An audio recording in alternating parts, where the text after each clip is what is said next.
Sabi ni Mark Cutler, good news from the IDP, supalpal na naman sila.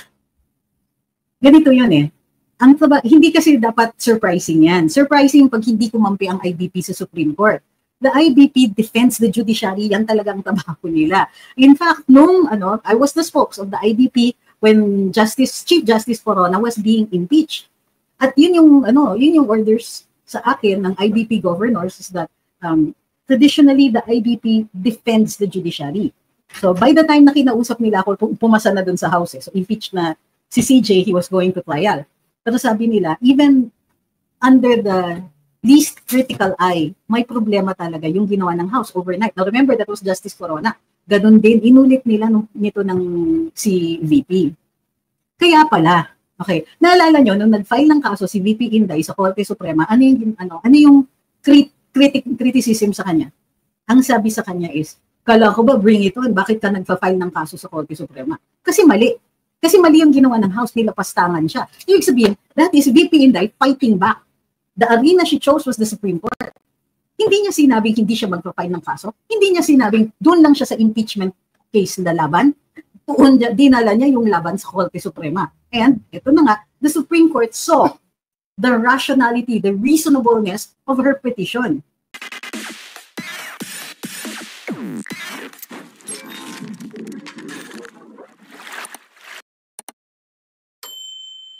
Gusto ko lang kasi kamustahin kayo. Ano na nangyayari? Kamusta naman ang pakiramdam ninyo?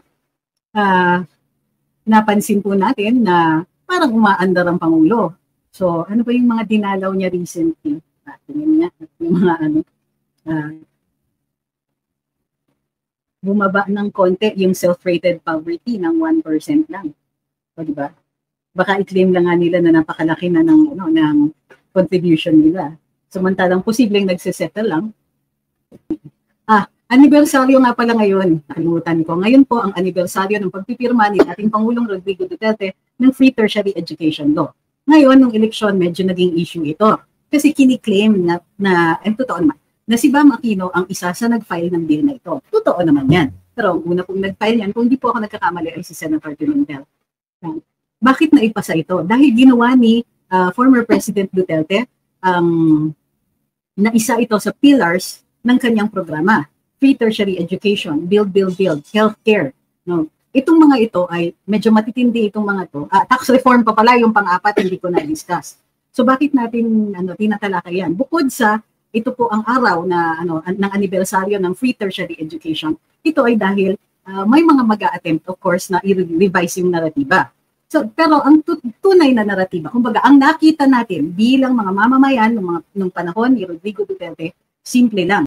Yung kanyang programa, yung mga main thrusts niya, free tertiary education, healthcare, build, tax reform, lahat ito ay nagawa niya. May dagdag pa, kumbaga, ang dami-dami pang bonus tulad ng mga pag-extend ng validity ng driver's license, ng passports, pati yung kalokohan na kailangan pa bang palitan ng mga birth certificates, ay tinuldukan na rin nung panahon ni PRD para wala na pong expiration date.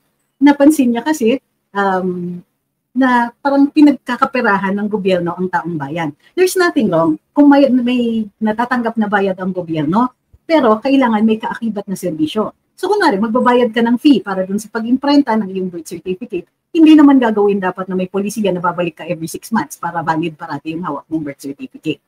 Bakit yung isa sa pillars ni PRD is free tertiary education?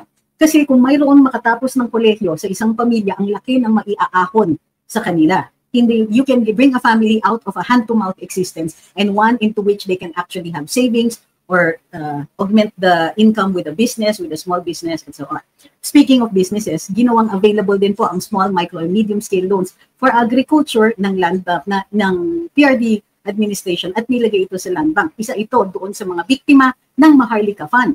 Sabi naman ni Attorney Edwin na shared nung kami ay nagdidebate sa bilyonaryo, you have to give it some time. Totoo naman po yun. But while the returns will require some time, immediate po na lumiit ang pondo para sa small, medium, and micro scale businesses in agriculture nitong panahon ni Presidente Ferdinand Marcos Jr. Bukod pa dyan, okay? So yung free tertiary education, kaakibat niyan ang universal healthcare. Pinapaalala ko lang yung mga good things that PRD did for us.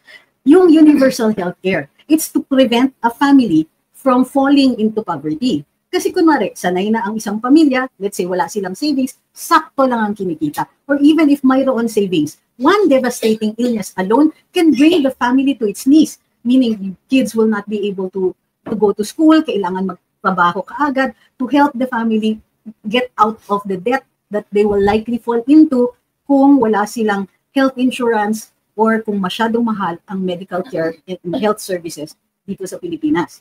So we are yet to reap the full benefits of this. Pero dahil ang daming pera ng PhilHealth, yan rin ang naging reason kung bakit nagkaroon ng transfer. Sir, let us get down from the piano.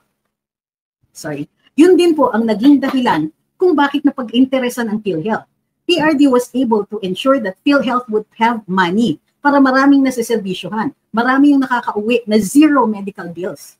And take note, si PBBM ngayon, mayroon na rin siyang zero medical bills at niro-roll out na daw nila. Maganda yun ha, totoo lang, hindi ko tinututulan yung zero medical bill ni PBBM. Pero ang gusto kong tanungin, why halfway into your term, bigla mong naisip yan? Eh zero billing na nga si PRD, nagkaroon lang ng pandemya. So natutukan yung pandemic and pandemic-related diseases. Pero BBM came into it patapos na ang pandemya, ngayon pa lang niya naiisip yung zero medical bill. Kung naisip yan ng maaga, hindi nagkaroon ng transfer ng magkano, 90 billion from PhilHealth to supposedly infrastructure. Tapos anong sinabi ni Auntie Claire tungkol sa infrastructure? Na health-related daw. Health-related daw pag gumawa ng roads and bridges kasi makakapunta na ng ospital yung mga tao. So sabi ni Ma'am Awi, at hanggang ngayon walang balita kung naibalik na ang 90 billion. They probably have no plans of returning the PhilHealth funds. Actually, itong sinasabi nilang zero balance billing ay isang paraan para makalimutan natin yung pagkuha ng 80 to 90 billion ng PhilHealth na nilagay sa supposed infrastructure projects. Hindi po sila mapipilitan kasi, paalala lang po, hindi po sila mapipilitan kumuha ng pondo galing sa PhilHealth para sa infrastructure dahil po masyadong malaki ang ginastos nila para sa ayuda in 2024 and 2025. Yan po ang punot-dulo niyan. Tanong ni Ma'am Emmy, tanong po, may pondo po ba to fund the zero medical bill?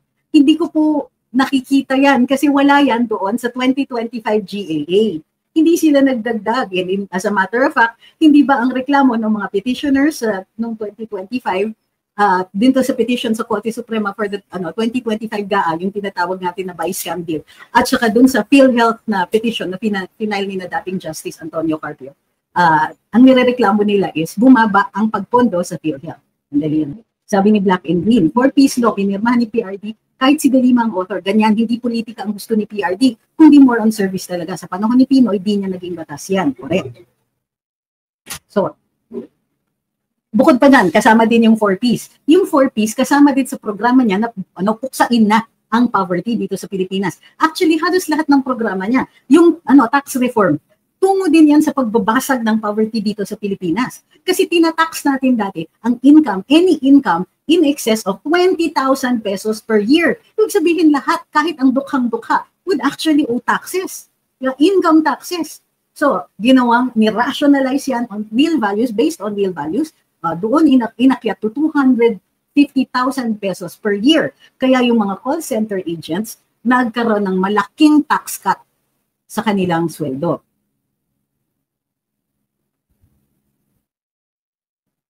So, parang kumbaga, ano pa yung mga programa? Build. Bakit? 30 years na delayed. At the time naging presidente si PRD, 30 years na po delayed ang infrastructure program ng Pilipinas. Every year, pag naghahanap tayo ng mga bagong roads, pag nagtatanong tayo bakit bumabaha, and so on, ang sagot parati is, walang pera para dyan. In the time of PRD, may pera naman. Parating ganun sige gawin natin, may pera naman. Yun, sabi ni Ma'am Leda, zero balance for ward admission in government hospital. Ano po yan, Ma'am? Ngayon o dati?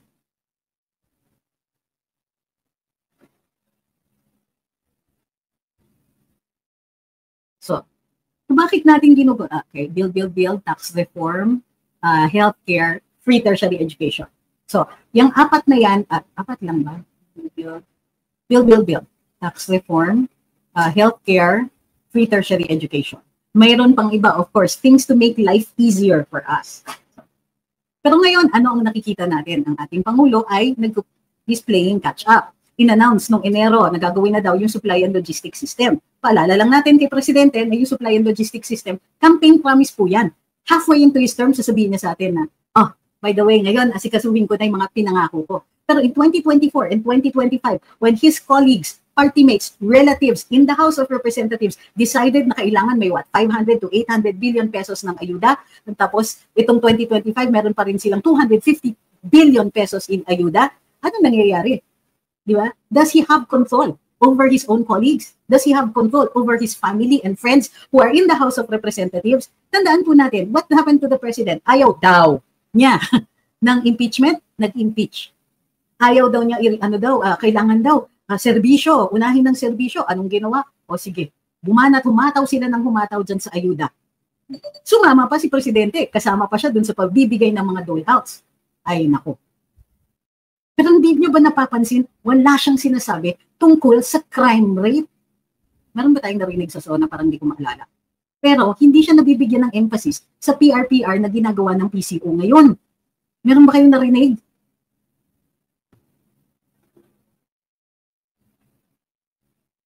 Sabi ni Perlito, panahon ni Tatay Diggs, hyperactive mga cabinet secretaries niya to work for better. Good performance for common tao. Kaso. Sabi ni Mark Cutler, good news from the IDP, supalpal na naman sila. Ganito yun hindi kasi dapat surprising yan. Surprising pag hindi kumampi ang IDP sa Supreme Court. The IBP defends the judiciary, yan talagang trabaho nila. In fact, I was the spokes of the IBP when Chief Justice Corona was being impeached. At yun yung orders sa akin ng IBP governors is that traditionally the IBP defends the judiciary. So by the time na kinausap nila ako, pumasa na dun sa House. So impeached na si CJ, he was going to trial. Pero sabi nila, even under the least critical eye, may problema talaga yung ginawa ng House overnight. Now remember, that was Justice Corona. Ganun din, inulit nila nito ng si VP. Kaya pala, okay, naalala nyo, nung nag-file ng kaso si VP Inday sa Korte Suprema, ano yung criticism sa kanya? Ang sabi sa kanya is, kala ko ba bring it on, bakit ka nagpa-file ng kaso sa Korte Suprema? Kasi mali. Kasi mali yung ginawa ng House, nilapastangan siya. Ibig sabihin, that is VP Inday fighting back. The arena she chose was the Supreme Court. Hindi niya sinabing hindi siya magpa-file ng kaso. Hindi niya sinabing doon lang siya sa impeachment case na laban. Doon dinala niya yung laban sa Korte Suprema. And ito na nga, the Supreme Court saw the rationality, the reasonableness of her petition.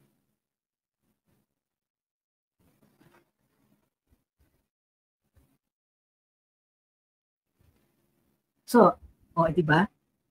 So, unang-una pa lang, dito sa ginagawa ni PBBM, number one, nagmumukha siyang mahina at lalo pa siyang nagmukhang mahina.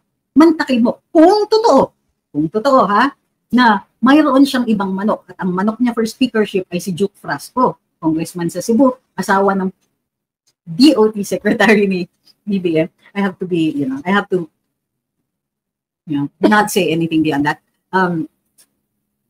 If indeed, unless binubudol nila si Frasco, if totoo na kandidato ni PBBM si Frasco at kandidato daw ni First Lady Lisa, si Congressman Albi Benitez, bakit natalo pa rin sila kay Martin Romualdez? Ito yung masama Pinakita ni BBM yung endorsement niya kay Duke Frasco, matagal na yung bulong-bulong ni First Lady tungkol dun sa pag-backup niya kay Albi Benitez, kay Congressman Albi Benitez. Pero, natalo sila ni Martin Romualdez. What does that amount to? In the eyes of the people, ang hina ni BBM, sarili niyang pinsan, hindi niya mapagsabihan. Sarili niyang pinsan, hindi niya masabi na, let's unite, para naman, tuloy-tuloy yung hawak natin sa power. Hindi. Mahina ang presidente. So ngayon, nagsasabi siya na, mahiya naman kayo. Susuyurin daw nila yung mga kontrata tungkol dito sa flood control, pero hindi niya sinasabi. Saan sila mag-uumpisa? Pag sila nag-umpisa sa Duterte administration, and I have a strong suspicion that is what he's going to do, alam na, wala naman silang intention to catch anybody. Gusto lang niyang ipakita. Everything is optics for them. Everything is a PR. It's public relations. Everything is all for show. It's a show for them. Parang circus. It's a magic show. Magic, habang busy-busy tayo, pinapanood siya, nagdi-disappear ang pera natin. It's all a show for him. Pero show na nga rin lang talo pa.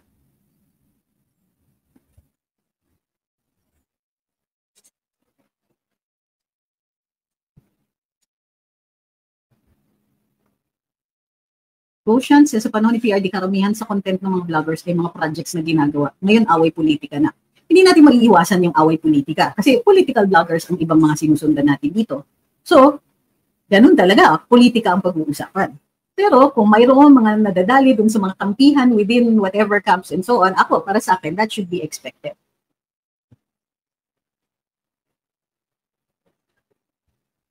Sabi ni Levi, iba po ba yung no balance billing pa ni PRD from zero balance billing na sinasabi ni BBM? Hindi ko pa nga nakikita yung mga polisiya niya eh. What we are criticizing here is the timing. O, di ba?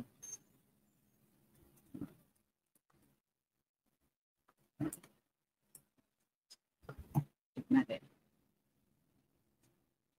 6 days ago, sabi ng PCO,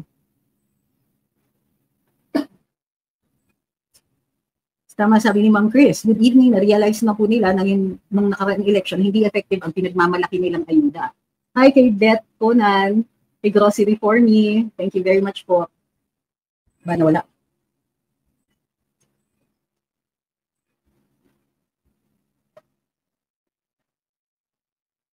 Basic accommodations sa DOH hospitals. Okay, take note DOH hospitals ha. Hindi ko alam kung kasama pati regional hospital, DOH ang regional hospitals. Ang tanong dun sa mga local government funded na in its entirety ng mga hospital. Wala daw kailangan bayaran, but may coverage limits. Coverage for iba-iba, depende sa sakit. Nag-enhance benefits sila for heart and renal disease. Coverage limit increase sa kidney transplants daw 2.1 million from 600,000. While funds are habang may pondo. Dengue, heart, renal, dengue, cataract operations. Sabi ni Kadama, bumanat na naman si Yusek Claire KBP, nag-world tour daw. Bakit hindi niya tinatanong ang first 3 years ni PBBM when he started his first trip in August 2022? Automatic nakatatlong bansa siya, tatlong bansa within the first quarter of his presidency. And ilang trips niya in the first year alone, nakas 50. Bakit nung time na yun, hindi siya nagtatanong? World tour ba si BP Inday? Mas nakakahiya yung world tour ni PBBM. Kasi siya yung presidente. Si VP Inday, ano ang trabaho niya? Ang trabaho niya is to wait for the president to be incapacitated, after which she will take over. She is the successor. So ano yung sinasabi nilang nag-world tour si VP Inday? Una, patunayan niya kung saan nanggaling ang pera. Pangalawa, patunayan niya na mayroong kailangan gawin dito si VP Inday kung kaya't magkakaroon ng criticism for her leaving the country. Eh kung wala, at meron siyang mga meetings with OFWs abroad, saan niya naging mali?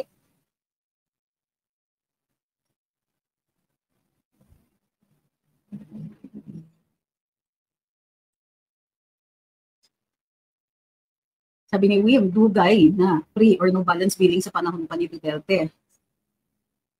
Sabihan na malasakit center, ba't na ang mga panahon mo bayad o doctor's professional fees, sambal na wala ka sa hospital, laboratory reagents. Tama ba yung pagkakaintindi ko dito? Paki-explain lang po.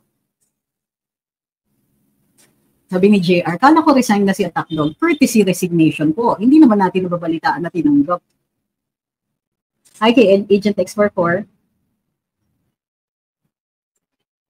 Ayan, sabi ni Rama, nakita ko sa isang video, di qualified yung mga ooperahan, nilinaw po ng DOH na di po sakop yung mga nasa emergency room. What? Hindi sakop ang emergency room? Eh, karamihan ng mga services na nire-render ng government hospitals are emergency services. You know why? Because people, ganito. Sa Universal Healthcare Act, dapat kasama ang yearly check-up. Kaya lang, nasa ng presidente para madaliin niya yung mga local governments to coordinate with the DOH para lahat ng mga barangay ay mayroon ng free yearly check-up sa lahat ng mga nakatira sa kanilang mga lugar. Kailangan sila ang taga-keep ng mga medical records ng bawat mamamayan. Nasaan na po yun? Nagagawa ba? May mga localities, municipalities na ginagawa ito, pero hindi po lahat at hindi po kumpleto. Bakit hindi ito nakukumpleto? Kasi hindi pinaglalaanan ng pera ng PhilHealth. Ngayon, kung magsasabi ang Pangulo, sige, zero balance ang billing ninyo, paano na yung yearly check-ups? May pera pa rin ba? Tandaan, itong zero balance, ay hindi po na-cover ng pondo sa 2025. Saan kaya sila dumudukot ng pera para dyan?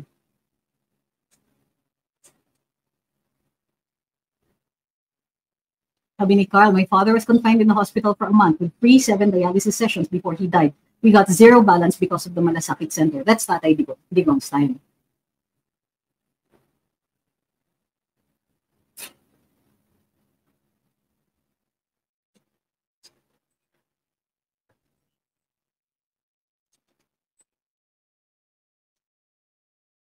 Sabi ni Baby Shark, bakit po kakaiba ang dating ng audio nyo parang tunog hangin? Ay, sorry, di ko alam, bawal pala mag-electric fan.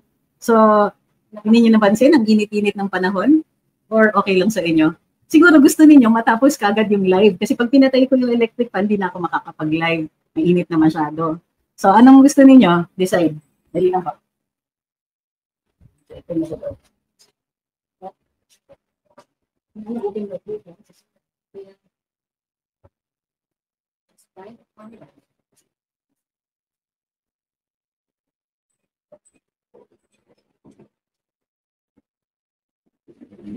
So, yun na nga. Okay lang po. Ito naman pala, Baby Shark eh. Huwag mo awayan ha, madalas na yan nandito. Sabi ni CRTV, wala namang electric fan na naririnig. Oo nga eh. Sabi ni Mamola, question sa mga sinabi ni BBM, parang hindi niya alam ang mga pangyayari sa paligid niya. Is clueless or just so high up there na napag-iiwanan na siya ng mga issues? Posible. I think he's just really not a very good politician. Kasi sa totoo lang, kung magaling ka na politiko, magaling ka na leader, you will care what your people think. Kung magaling ka na at mayroon ka talagang tunay na pagmamahal or malasakit sa mga tao, then you will ask, ano na nangyayari dito sa bansa ko? Ano na nangyayari sa mga tao?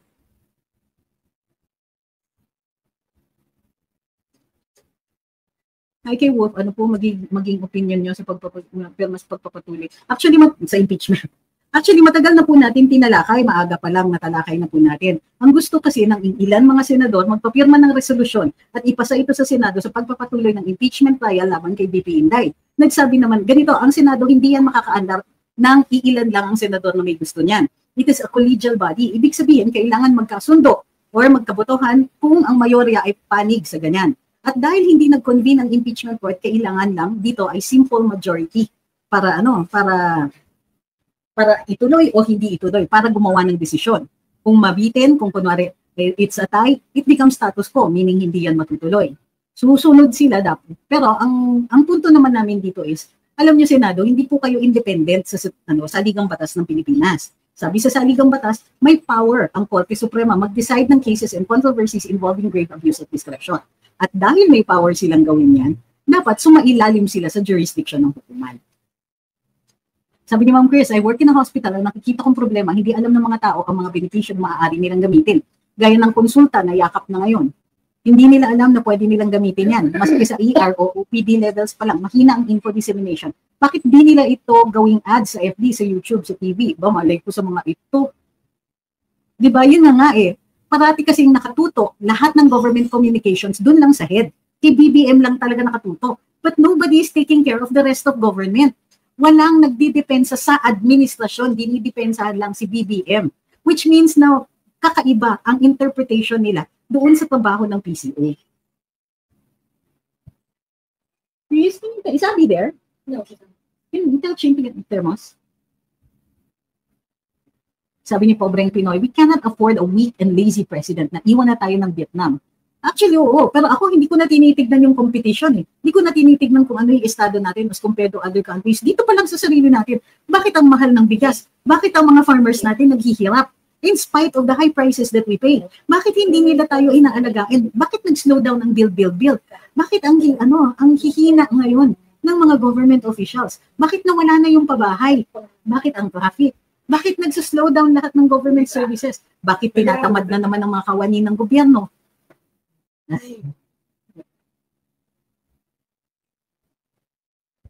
Sabi ni Guillermo, dati kay FPRD nagagalit sila sa mga cabinet members kasi nagtatrabaho lahat kahit maliit lang ang inuutang, pero sa admin ngayon bumabaha ng pera dahil sa utang pero wala kang maramdaman, puro FPRD at VP ang galawan nila. Anong repercussion sa isang congressman ng indirect contempt? Either mapafine siya o makukulong siya. like an ordinary citizen. Wala po siyang immunity from that. Sabi ni Blue Eagle, ang communications kasi di kasi nakafocus din sa mga Duterte. Kahit info dissemination of our healthcare, hindi magawa. Sabi ni Carl, tapos utang ng utang.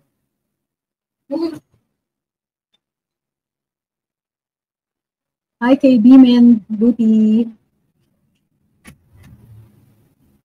Uy, huwag niyo awayin si Baby Shark, ha? Hi kay Ja. So gusto ko tanong, kamusta naman po kayong lahat? Merong iba kasi na medyo na nadi-disappoint, nadi-depress sa mga ibang mga naririnig nila. Akong sasabihin ko lang, when times are medyo magulo, sino ba ang leader na tinitignan natin? Di ba si VP Inday? Is VP Inday bothered? No. If she's not bothered, we will not be bothered. Carry on lang tayo sa ating mga ginagawa. Carry on lang tayo to being good citizens. We pay our taxes, but we criticize the administration when they let us down, when they fail us. Yun lang po ang dapat tinututukan natin. Huwag na po natin masyadong pansinin yung ibang mga umiikot. Baka kasi nadidepress kayo tungkol doon or sumasama ang loob and so on. Wala akong reklamo sa mga tao who want to criticize us or any public figure for that matter. Anybody who is a public figure, talagang kukomentuhan at kukomentuhan yan. Bukod sa huwag na natin pipigilan, let's just take it in stride. Kumbaga, sa lahat ng panahon, mayroon at mayroon konting ulan, kumbaga. Minsan nagiging delubyo. Pero ang titignan lang po natin dito ay si VP Inday. Sana maramdaman nyo na ang laking tinik na ang nabunot sa atin sa pagdi-dismiss ng impeachment complaint gawa ng desisyon ng Korte Suprema. We're going to move on to the other cases. Marami ang mga kinaso kay VP Inday.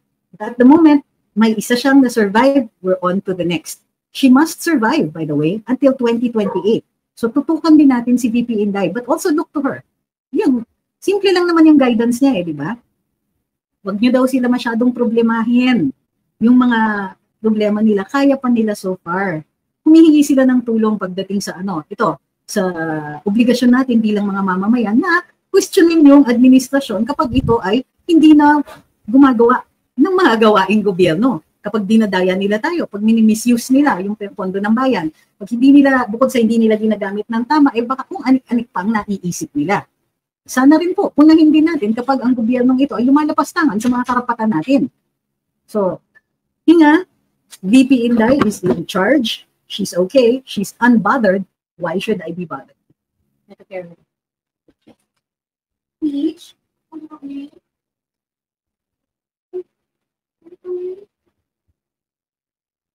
Sabi ni Clickgate, pwede ba maalis yung restriction para magagamit ng PhilHealth benefits sa heart operation? Kailangan po kasi, sa lahat ng mga benepisyo, kailangan may board resolution. So there's no way around that. So hindi ko alam po kung paano magagawa yun na malilift yan. Tingin ko, you can petition with the board to include that, but you have to give a study on the viability.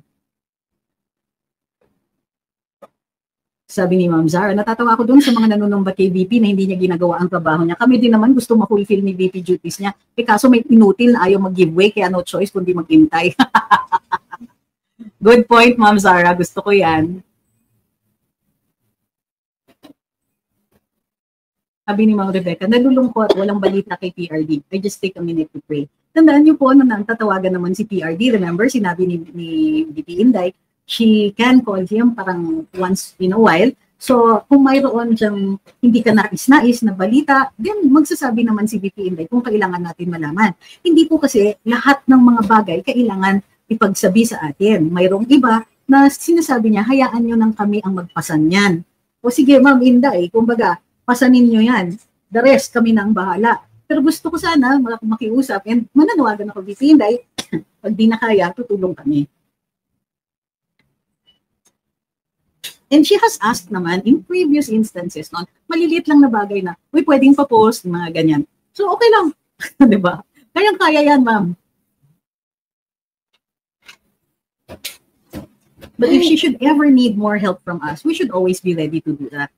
Ang gusto ko lang talaga para sa atin, lalong-lalo na yung mga tambay dito, kung hindi tayo pinapayagan makatulong, or kung hindi tayo nakakatulong, sorry, mali yata yung pagkasabi ko.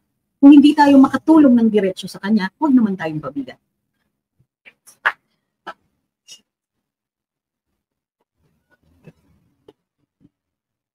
Hi, Kikintaro. Uy, nandito si Ken sa, sa TikTok.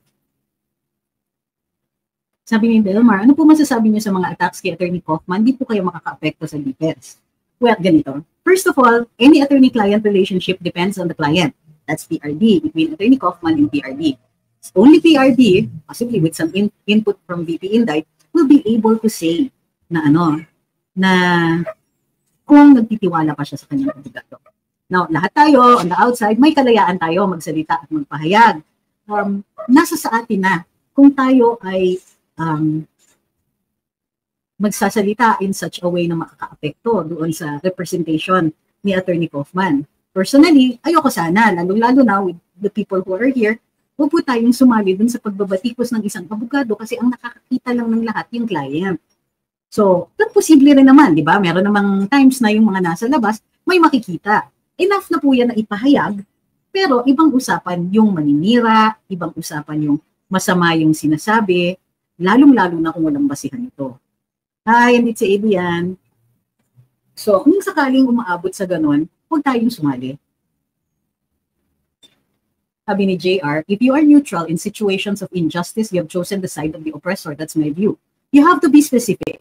In what instance is anybody here being neutral? Are you saying that this is a time to initiate taking a side? And if so, against whom?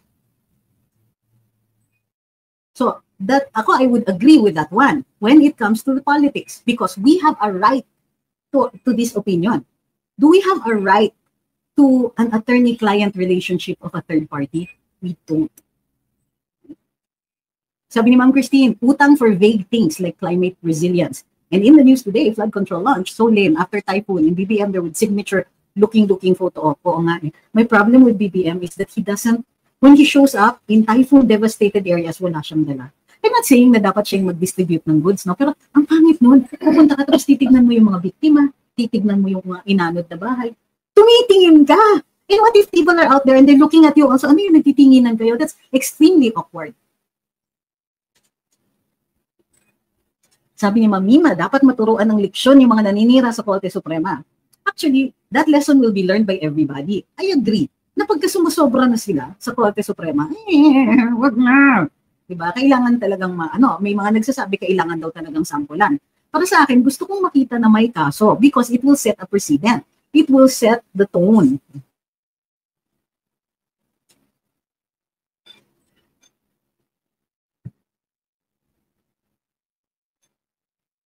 So ano, JR? Kwento mo naman. Gusto mong umakyat? Gusto mong umakyat? Wala? I want you to be more specific about your comment. Para meron tayong para may kaunting liwanag. Sabi ni Michael, let's get real na si PRD is old. He's really old. He's 80. He needs to be assisted by someone talaga other than VP at 80 or 79. Other than VP, who is an elected official and currently might get dragged into an impeachment proceeding.